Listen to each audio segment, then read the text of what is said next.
Still on education, as we are finding out, the governor's plan to change K through 12. That school system is complicated, so we'll try to digest it one thing at a time. The plan calls for the state to increase funding for charter school facilities, help them improve their buildings and infrastructure. The expansion comes as there are questions about the track records of charter schools. Many charters continue to receive failing grades. Dale Butland, you are out with a study that questions how much the state is spending on it. How should the state fund these schools? They're not going to go away, but how should the state fund these schools? Well, one of the problems, and by the way, this study that you referenced, your viewers can see at innovationohio.org.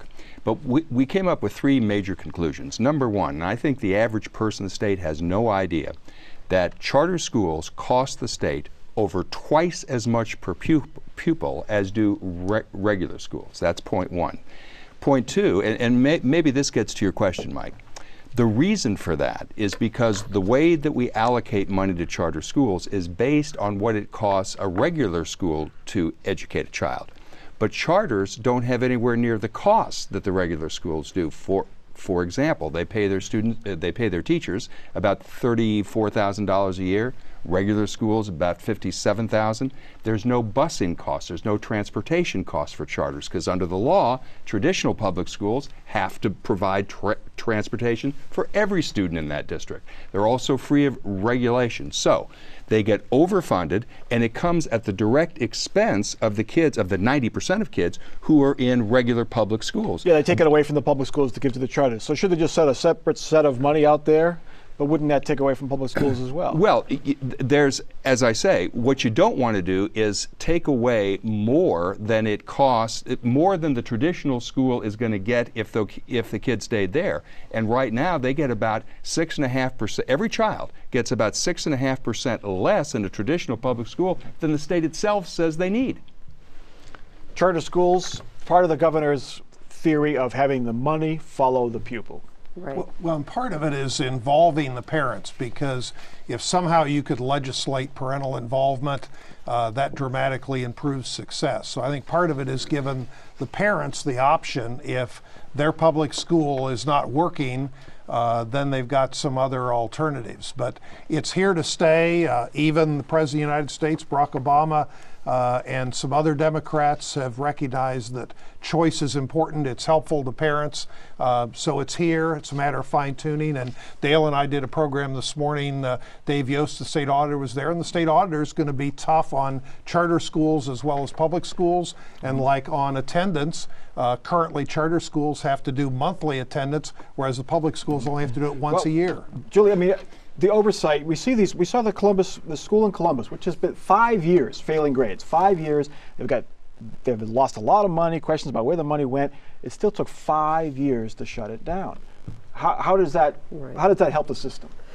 Yeah, I mean, I think part of what is at work over at the State House now is this idea that you have to distinguish between a charter school and its overall rating, say it's got low performing students, which a lot of them have worse performing averages. But if that's their mission, then they're going to, by nature, going to have all those low performing kids, and then they're going to look as if they're failing. So I think that some of that lapse was intended to give a school a chance to show improvement from where they were to where they're going. But here's the problem, and you see this over and over again. Not only does it take 5 to 6 years to shut down a failing school, but then they just reopen again under a different name and continue on their failing ways.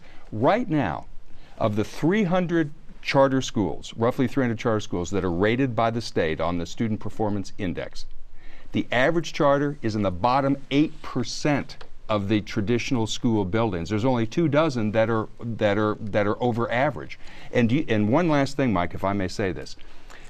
Terry said before, well, school choice is important. Yes, except for this. What we found is that in the last year, 2012, 85% of the kids who transferred from a traditional public school into a charter went from a school district that has a better performance score than the charter into which they transferred. Well, you don't know if the school they transferred from had a better score than that charter school. A district may be better when you look at it as a whole, but if they could have been in the dog of the school district and moved over to the charter. But if the average charter is in the bottom 8% of the 3,200 school buildings we have in the state, then it's pretty clear what's happening. Bill Hershey, you've seen this since the beginning. Has the charter school system Has it worked? Does it force the public schools to take another look at themselves? Has it prompted the change that they had hoped it would? I don't think it has produced the change that anyone hoped, because I think this is really an urban education problem. Terry made a good point. Parents need to be involved. In the big cities in Ohio, that's a problem. There no cry for charter schools in Bexley, Worthington, or Upper Arlington. And some charter schools do a good job of this, and some don't, but they also skim the cream. The parents who want their kids to get ahead and are involved are looking for something better. Sometimes they find it in a public school, but if they don't, they have a choice, and that leaves the public schools worse off than they were before.